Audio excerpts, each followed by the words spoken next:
I brought a very special guest with me today, as you can see, Secretary McMahon. So I will begin my remarks. She's going to speak, and then we'll take some questions. She'll take questions, and I'll take questions from you as well. First off, yesterday, First Lady Melania Trump and Second Lady Usha Vance traveled to Marine Corps Air Station New River in Camp Lejeune in North Carolina, where they spent the day meeting with students, educators, military families, and United States Marines.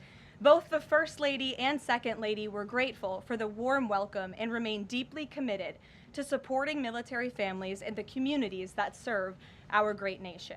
May God bless all of them. In economic news, the September jobs report showed the American economy remains strong, with 119,000 new jobs added, more than double expectations. These gains came after the summer passage of President Trump's historic tax cuts and multiple big trade deals with countries around the world.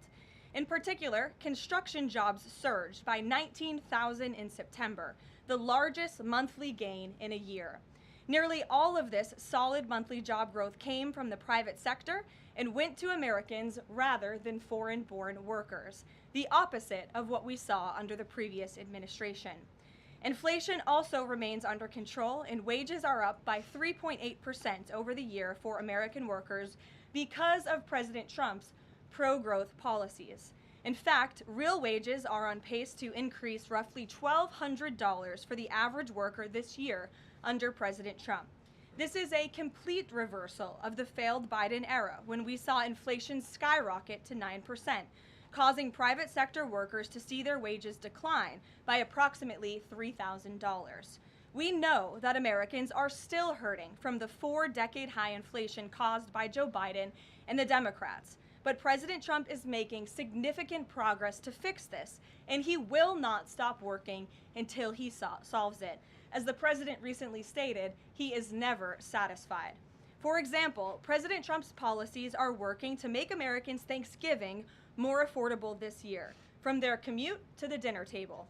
Nearly 100 million Americans are expected to drive next week to spend time with loved ones for the holiday.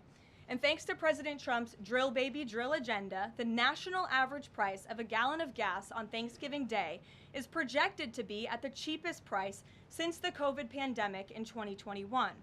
President Trump is bringing down gas prices and providing significant savings to American families at the pump. And again, we expect those prices to continue to decline. According to the American Farm Bureau Federation's annual survey, cooking Thanksgiving dinner will also cost less this year than it did last year and is down about 5% overall. The average price for a staple of the meal, a 16-pound frozen turkey, is down more than 16% from last year, which will provide critical savings for families and their budgets.